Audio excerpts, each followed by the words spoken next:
추후 협상을 위한 프레임워크 정도로만 좀 아쉬운 결과물이 나왔다고 엔비디아가 사상 최고치를 어저께 찍었었습니다. 이 모든 하우스들이 공통적으로 얘기하는 건 뭐냐? 네, 안녕하십니까 여러분. 현명한 투자의 길잡이 제임스입니다. 자, 오늘은요, 미중 무역회담이 이제 끝났죠. 그래서 그거와 관련해서 리뷰를 하는 시간을 가져봐야 될 것 같아서 영상을 찍습니다. 바로 들어가 보겠습니다. 일단 회담이 끝났습니다. 트럼프가 이제 방중을 해서 5월 12일부터 오늘 5월 15일까지 회담을 마쳤고요. 한마디로 제가 요약을 하자면, 사실 이번 협상의 가장 메인 아젠다는 뭐였었느냐? 무역, 그리고 기술, 그리고 안보적인 부분이었습니다. 일단 무역 같은 경우에는 이번에 회담이 되게 좀 이례적이었던 게, 트럼프가 방중을 하면서 무려 17명의 미국 기업 CEO들과 동행을 했고요. 여기에는 일론 머스크, 젠슨 황 같은 아주 유명한 CEO도 포함되어 있었습니다. 그리고 이들이 합산 시총을 구해보면은 무려 10조 달러에 달합니다. 진짜 어마어마한, 말 그대로 초호화 경영진들을 데리고 간 걸 보셔야 될 것 같고요. 이들을 왜 데리고 갔겠습니까? 당연하겠지만 이들이 갖고 있는 서비스와 제품을 중국에 판매하기 위해서죠. 그래서 실제로 보잉과 농산물 부분에 있어서는 어느 정도 진전을 이뤘다라고 볼 수 있을 것 같고, 기술적인 부분은 현재 서로 다투고 있는 부분이, 미국은 첨단 반도체를 중국에 수출해 안 하려고 하고 있고, 그리고 그에 맞서서 중국은 히토류를 수출 안 하려고 하고 있죠. 이 부분과 관련해서는 부분적으로 교환을 이뤘고요. 그리고 호르무즈에 대해서는 합의가 이루어지긴 했는데, 이게 사실 강제력을 띌 정도까지 강력하게 합의가 된 건 아니고, 그리고 대만에 대해서는 평행선을 이루었다. 그래서 이번에 3일이나 트럼프가 방중을 했음에도 불구하고 월가 아이비들의 주요 진단은 무엇이냐? 포괄적 협정까지는 도달하지 못했고, 추후 협상을 위한 프레임워크 정도는 갖추어졌다. 그래서 JP 모건 같은 경우에는 되게 신중한 의견을 펼치고 있고요. 그리고 골드만삭스나 모건 스탠리 같은 경우에는 이제 비중 확대를 얘기하고 있습니다. 이들이 일치하는 부분은 뭐냐면, 향후에 위안화는 절상될 것이고, 그런 면에서 중국의 자산 협정가 해소될 것이다 라고 하는 부분에서는 의견이 같습니다. 그리고 구조적 디커플링, 그러니까 미국과 중국이 지금처럼 약간 이제 완전 타이트하게 붙는 건 아니고 어느 정도는 디커플된 상태가 유지가 될 것 같다.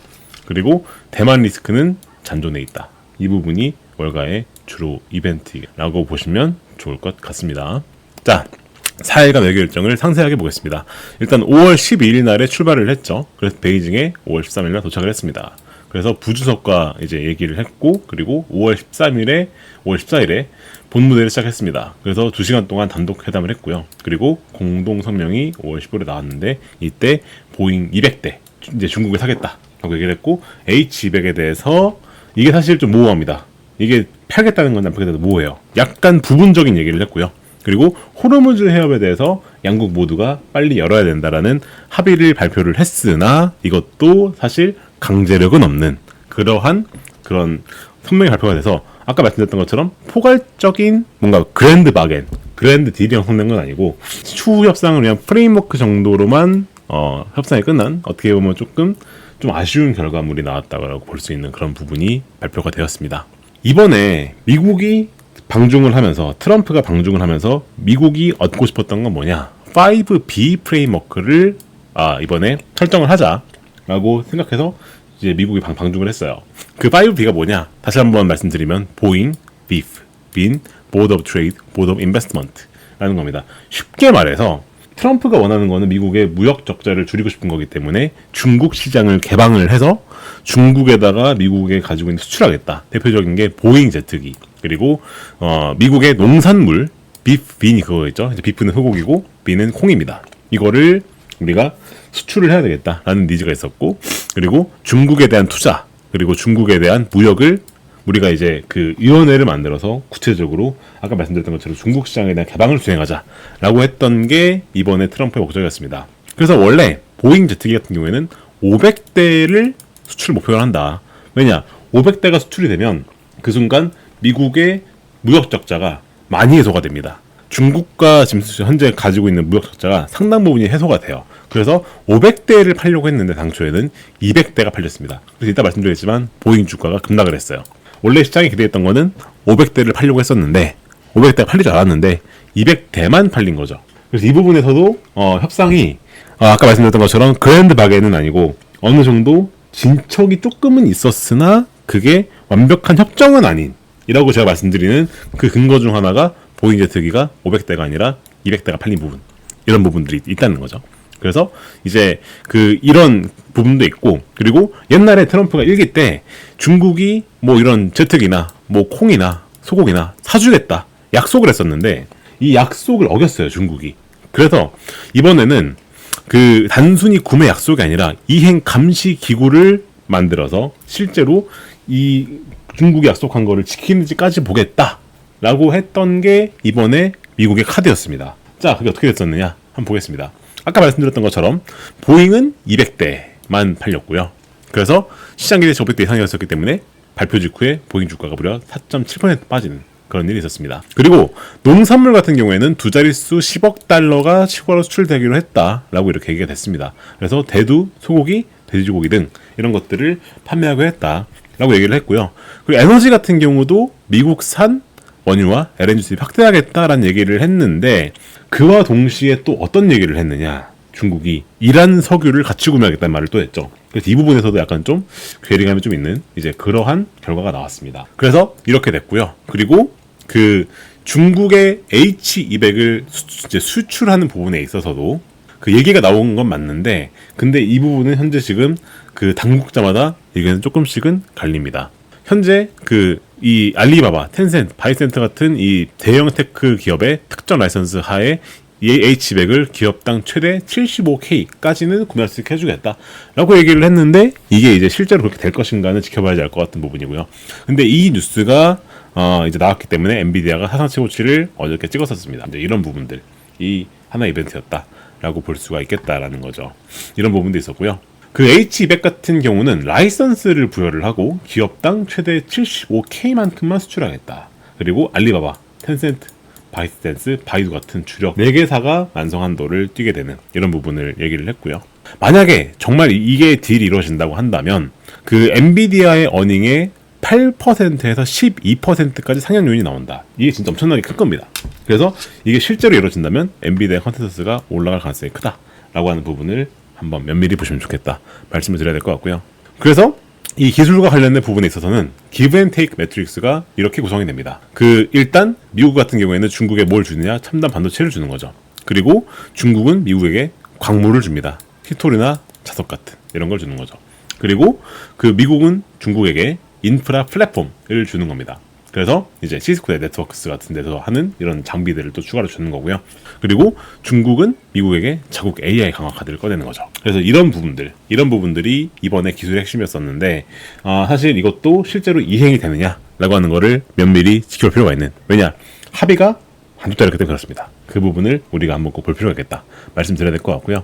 그래서 궁극적으로 이제 우리가 방문했었던 전반적인 기업 사절단이 가지고 있었던 이제 이 전반적인 프레임워크를 보게 되면은, 팀쿡 같은 경우에는 애플 CEO죠. 그래서 공급망을 주로 봤었었고, 테슬라는 H200, 일론 머스크는 당연하겠지만 자율주행 그걸 봤었을 거고요. 그리고 레리 핑크, 그리고 솔로몬, 이 사람들은 이제 투자 딜을 봤었을 거고, 보잉은 이제 중국에 비행기 팔러 왔었던 이제 그런 부분들이었었는데요. 무려 시가총액이 합계가 10조 달러를 넘는다라는 그런 아주 어마어마한 시총을 가지고 있는 기업들의 CEO들이 이번에 대동을 했다라고 보셔야 될 것 같습니다. 자, 이제 마지막으로 안보 얘기가 있습니다. 안보 얘기. 안보 부분에서는 호르무즈에 대한 합의, 그리고 대만에 대한 부분이 있는데요. 일단 호르무즈에 대한 합의는 의외의 진전이 있었습니다. 실제로 중국과 미국이 호르무즈 해협 에너지 흐름에서 반드시 개방되어야 된다는 점에서 전격 합의를 했고, 이 부분을 공동 성명으로 발표했습니다. 하지만 이 부분에 대해서 이란이 어떻게 나올 것이냐 라고 하는 게 명확하게 나와줘야 되는 부분이 있는데, 아직 그 부분이 명확하지 않은 부분이 있고요.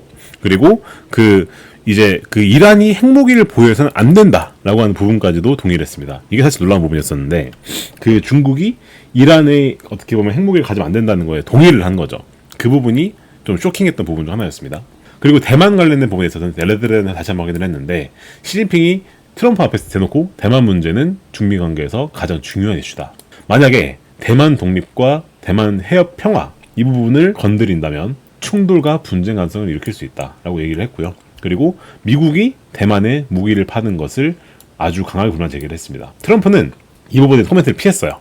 직접 또 대립 회피를 했습니다. 기존 정책에 대해서 변함이 없다는 원론적 입장만 보여줬습니다. 그래서 이 부분 때문에 사실 어느 정도 그 합의가 좀 안 된 부분이 있지 않았을까라고 하는 게 제 개인적인 추측입니다. 대만 쪽 레드라인에 대해서 명확하게 미국이 선을 긋지 않았거든요. 그 부분 때문에 그러지 않았나라고 개인적으로 생각을 하고 있습니다. 자, 이렇게 협상이 끝났는데 들어보시면 아시겠지만 뭔가 그 얘기가 진척은 된 거는 맞는데 명확하게 발표된 사실들만 놓고 봤었을 때는 약간 아쉬운 이제 그런 부분들이 많습니다. 그래서 월가 아이비들의 진단을 보게 되면은 일단 골드만삭스 같은 경우에는 워낙에 좀 불리시한 그 회사죠. 되게 강세를 펼치는 회사 중 하나다 보니까 이번에도 오버웨이트를 같이 얘기를 했습니다. 특히나 중국 기업에 대해서 오버웨이트를 제시를 했어요. 이제 중국에 대해서 미국이 어느 정도 유화적 제스처를 취했으니까 중국 시장에 대한 부분에 우리가 주목해야 된다라고 얘기를 했고, 특히나 위안화가 절상될 가능성이 크다라고 얘기를 했습니다. 근데 JP 모간 같이 조금 보수적인 하우스는 조금 주의할 필요가 있다. 특히나 S&P 500 같은 경우가 약간 좀 위험할 수 있고 변동성 경계를 해야 된다라는 얘기가 했습니다. 생각보다 협상이 그렇게까지 잘 된 건 아니다라는 의견을 펼치는 거죠. 근데 여기에서 놀라운 사실은 뭐냐? 이 모든 하우스들이 공통적으로 얘기하는 건 뭐냐? 외환화가 앞으로는 결상될 가능성이 크고, 그렇게 되면 뭐가 좋으냐? 중국 주식이 좋을 수 있다라는 겁니다.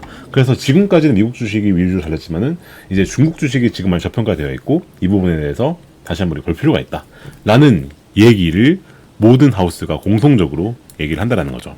그리고 AI 슈퍼사이클에 대한 부분은 여전히 강세를 유지하기 때문에 AI에 대한 투자를 지속하면서 여기에 플러스로 이제 중국 주식도 같이 넣을 필요가 있다라고 하는 게 월가 아이비들의 진단이겠다라고 보셔야 될 것 같단 말씀입니다. 자, 아까 말씀드렸던 것처럼 특히 골드만삭스 같은 경우가 되게 중국 주식에 대해서 오버웨이트 비중을 강하게 불렀습니다. 이 부분은 이제 회담이 큰 사고 없이 끝난 부분 자체가 그 중국에 대한 리스크 프리미엄이 줄어드는 요소가 되는 거고, 위안화가 절상이 되게 되면 그 자체가 어떻게 보면 중국 주식에서는 되게 좋은 것 중 하나다라고 얘기를 한다라는 거죠. 이 부분을 우리가 한번 주목할 필요가 있을 것 같고요. 모건 스탠리도 마찬가지입니다. 모건 스탠리도 똑같은 이유에서 중국 주식에 대해서 불리시한 의견을 얘기를 했고요. 다만 JP 모건 같은 경우에는 주의를 얘기를 했습니다.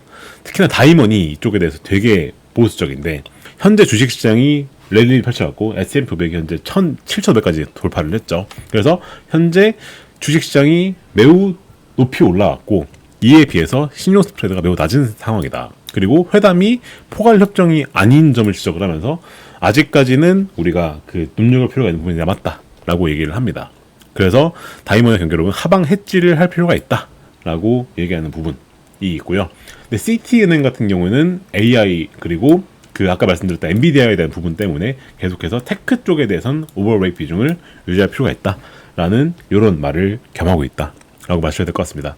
자, 이와 동시에 미국 증시 같은 경우에는 어저께도 이제 엄청나게 올랐고, 근데 오늘은 좀 증시가 조정을 얻고 있습니다. 왜 그러느냐? 인플레이션 때문에 그렇습니다. 지금 미국 장기채 금리가 엄청 오르고 있죠. PPI도 엄청 많이 올랐고요.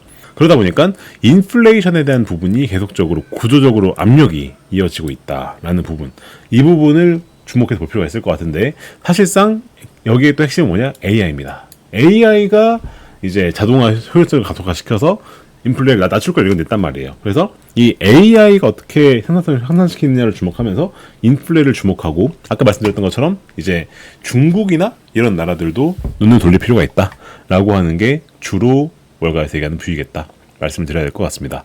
자, 결론은 내려드리겠습니다. 일단 매수를 해야 될 부분은 뭐냐?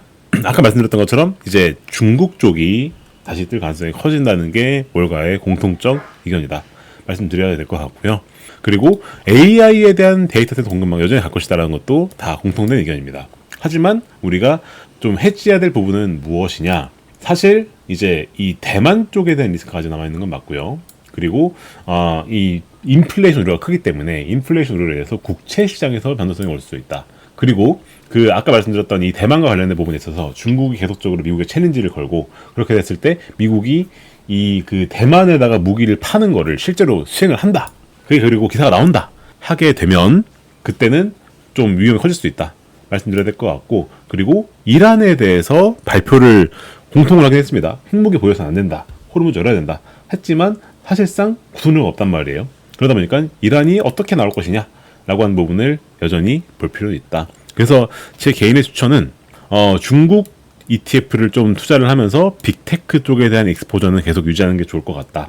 하지만 대만이나 이란 같은 이러한 테일 리스크 트리거 같은 경우에는 옵션으로 해지하는 게 좋겠다. 이게 저희가 블랙스완 해지라고 부르는 개념이죠. 이제 이런 부분들을 같이 가져가시는 게 좋겠다 라는 말씀을 좀 드리면서 오늘 영상을 마무리 지을까 합니다. 자, 이렇게 객관적 데이터에 바탕을 해서 투자를 하는 걸 저희는 퀀트 투자라고 부릅니다. 이 퀀트 투자가 뭔지 궁금하신 분들을 위해서 저희가 5월 29일 금요일 저녁 8시에 라이브를 하기로 했습니다. 그래서 여기 댓글에 보시면은 고정 댓글에 라이브에 참여하실 수 있는 링크가 들어있습니다. 무료 세미나 신청하시기를 누르시면 바로 참여하실 수 있고요. 참가비는 100% 무료입니다. 참석하시게 되면 이제 제가 90분 동안 이 퀀트 투자라고 하는 게 무엇인지 이 부분 설명을 드릴 거고, 그리고 아까 말씀드렸던 블랙스완 전략으로 이번 이란 전쟁에서 우리가 블랙스완 해지 전략으로 10배, 20배 수익을 냈었던 그 핵심 아이디어는 무엇이었었는지, 그리고 주식 플래그십 전략으로 올 한 해 S&P에 비해서 초과 수익 25%를 만들어낸 핵심 로직 아이디어를 공개를 합니다. 관심 있으신 분들은 여기 하단 댓글에 보시면은 세미나 링크가 들어있으니까 참석하시면 좋겠다 말씀을 드리고 싶고요. 그럼 저희 유튜브 채널 구독과 좋아요, 알림 설정까지 꼭 부탁을 드리겠습니다. 그럼 저는 다음에 인사를 드릴게요. 감사합니다.